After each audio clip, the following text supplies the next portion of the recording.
Example 2.4 simplify some expression கொடுத்துருக்காங்க into rectangular form. அப்போ rectangular form அப்படின்னா என்ன மீனிங் அப்படின்னா எக்ஸ் ப்ளஸ் ஐஒய் ஒரு ரியல் பார்ட் இருக்கணும், ஒரு இமேஜினரி பார்ட் இருக்கணும். ஆனால் இங்கே பார்த்தோம்னா நிறைய ரியல் இருக்குது, நிறைய இமேஜினரி இருக்குது. இது எல்லாத்தையும் சிம்பிளிஃபை பண்ணி இந்த மாதிரி சிம்பிள் டேர்மாக ஒரே ஒரு ரியல் ஒரே ஒரு இமேஜினரியாக நம்ம கன்வெர்ட் பண்ணணும். ஃபஸ்ட்டு ஒவ்வொரு ஸ்டெப்பாக பண்ணுவோம். ஃபஸ்ட் இந்த ப்ராக்கெட் வேல்யூவை மட்டும் எடுத்துக்கிறேன்.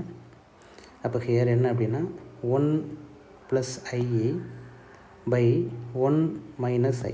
இதை ஃபஸ்ட்டு சிம்பிளிஃபை பண்ணுவோம். இது ஆக்சுவலாக 2 காம்ப்ளெக்ஸ் நம்பர் நியூமரேட்டரில் இருக்குது, டினாமினேட்டரில் இருக்குது. நம்மளுக்கு நியூமரேட்டரில் காம்ப்ளெக்ஸ் நம்பர் இருக்கலாம், டினாமினேட்டரில் இருக்கக்கூடாது. அப்படி இருந்துச்சுன்னா அதை நம்ம கான்ஜுகேட்டிவ் எடுத்து ரியலாக நம்ம கன்வெர்ட் பண்ணணும். எப்படி பண்ணுறது அப்படின்னா 1 + i by 1 - i. இப்போ இதுக்கு எப்படி கான்ஜுகேட்டிவ் எடுக்கணும்னா டினாமினேட்டரில் இருக்கக்கூடிய ஐ அந்த பார்ட்டோட அந்த சைனை மட்டும் சேஞ்ச் பண்ணணும். அப்போ 1 + i அதை மல்டிபிள் பண்ணி அதே டேர்மை டிவைடு பண்ணிடணும். அப்போ தான் ஈக்குவேஷன் பேலன்ஸ் ஆகும். இப்போ நார்மல் மல்டிப்ளிகேஷன் தான். ஃபஸ்ட்டு நியூமரேட்டர் மல்டிபிள் பண்ணணும், டினாமினேட்டர் மல்டிபிள் பண்ணணும். ஃபஸ்ட்டு நியூமரேட்டர் 1 வச்சுக்கிட்டு ஃபஸ்ட்டு பார்ட்டை மல்டிபிள் பண்ணுங்கள் 1. நெக்ஸ்ட்டு ஐ கூட மல்டிபிள் பண்ணோம் அப்படின்னா +i.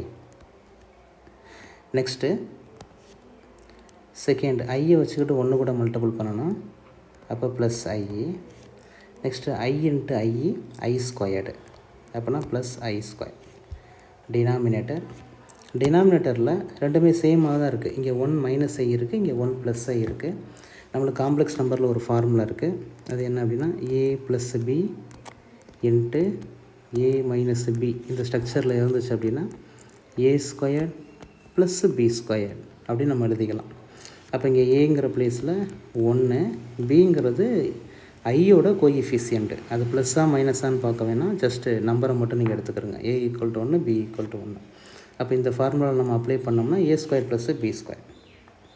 அப்போ a², 1 ஸ்கொயர் பண்ணால் 1 + b² பண்ணோம்னாலும் ஆன்சர் 1 தான் கிடைக்கும். நெக்ஸ்ட்டு சிம்பிளிஃபை பண்ணிட வேண்டியதான். அப்போ therefore which is equal to நியூமரேட்டரில் 1 + 2i இருக்குது, அதனால் 2i. நெக்ஸ்ட் i², நம்மளுக்கு ப்ராப்பர்ட்டி தெரியும், i² = -1. அப்போ அந்த பிளேஸ் -1 அப்படின்னு மாறிடும். டினாமினேட்டரில் 1 + 1 2. மேலும் சிம்பிளிஃபை பண்ணிக்கலாம். இந்த +1 -1 கேன்சல் ஆகிரும். அப்போ therefore 2i/2 இருக்கும். 2 கேன்சல் பண்ணிக்கலாம். அப்போ ஃபைனலாக நம்மளுக்கு கிடச்சிருக்கக்கூடிய ஆன்சர் i. அப்போ இந்த ஃபஸ்ட்டு ப்ராக்கெட்டு அதனுடைய ஆன்சர் i அப்படின்னு கிடச்சிருக்கு. இதே மாதிரி நெக்ஸ்ட்டு செகண்ட் ப்ராக்கெட்டையும் நம்ம மல்டிபிள் பண்ணிடுவோம், அதனுடைய ஆன்சரையும் நம்ம ஃபைண்ட் பண்ணி வச்சுக்கிறோம். அப்போ இங்கே செகண்ட் ப்ராக்கெட் வேல்யூவை நான் எடுத்துக்கிறேன். 1 - i by 1 + i. இப்போ இந்த ஃபஸ்ட்டு ப்ராக்கெட்டுக்கும் செகண்ட் ப்ராக்கெட்டுக்கும் பார்த்தீங்க அப்படின்னா இந்த ஃபஸ்ட்டு ப்ராக்கெட்டில் இருக்கக்கூடிய இந்த டேர்ம் இங்கே அப்படியே எப்படி இருக்குது அப்படின்னா ரெசிப்ரோக்கலாக இருக்குது. இங்கே நியூமரேட்டரில் உள்ள வேல்யூ இங்கே டினாமினேட்டரில் வந்திருக்கு, இங்கே டினாமினேட்டரில் இருக்கக்கூடிய வேல்யூ இங்கே நியூமரேட்டருக்கு வந்திருக்கு. அப்போனா இந்த ஃபஸ்ட்டு ப்ராக்கெட்டோட ரெசிப்ரோக்கல் தான். ரெசிப்ரோக்கல் மீன்ஸ் இன்வர்ஸ் தான் செகண்டு ப்ராக்கெட்டு. அப்போ இதை நம்ம எப்படி கூட எழுதிக்கலாம் அப்படின்னா ஃபஸ்ட்டு ப்ராக்கெட்டோட answer 1 + i by 1 - i the whole inverse. ஏன்னா இதுக்கு நீங்கள் இன்வர்ஸ் எடுத்திங்கன்னா அந்த டேர்ம் கிடச்சிடும். இப்போ எதுக்கு இப்படி நான் கன்வெர்ட் பண்ணேன் அப்படின்னா நம்மளுக்கு ஒரு ரிசல்ட் தெரியும். அதாவது i இன்வர்ஸ் அப்படின்னா ஆன்சர் என்னென்னா -i.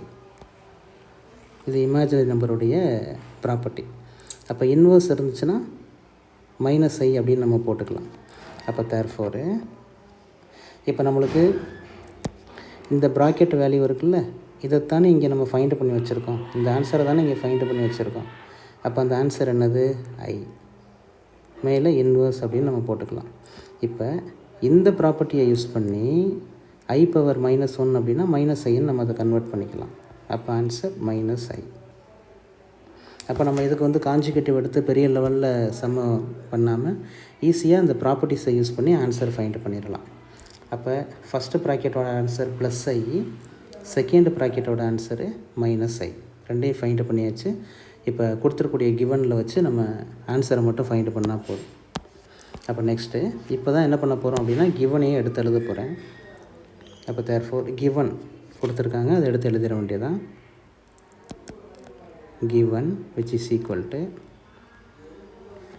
ஃபஸ்ட்டு ப்ராக்கெட்டோட ஆன்சர் என்னது ஐ, மேலே க்யூப் இருக்குது, மைனஸ் செகண்ட் ப்ராக்கெட்டோட ஆன்சரு மைனஸ் ஐ, நம்ம ஆல்ரெடி ஃபைண்ட் பண்ணி வச்சுருக்கோம், மேலே ஒரு க்யூப் இருக்குது. இப்போ நெக்ஸ்ட்டு ஃபஸ்ட்டு ஐ க்யூப்பு நம்மளுக்கு ஆல்ரெடி இந்த ஆன்சர்லாம் தெரியும், மைனஸ் ஐ, இதெல்லாம் ப்ராப்பர்ட்டிஸ். நெக்ஸ்ட்டு சிம்பிளிஃபை பண்ணிக்கிட்டு ஆன்சர் போடுவோம், மைனஸ். இப்போ இந்த டேர்மில் மைனஸ் ஐ ஹோல் க்யூப்பு, அப்போ மைனஸை க்யூப் டைம்ஸ் பண்ணணும், minus into minus into minus, answer என்ன கிடைக்கும் அப்படின்னா மைனஸ்.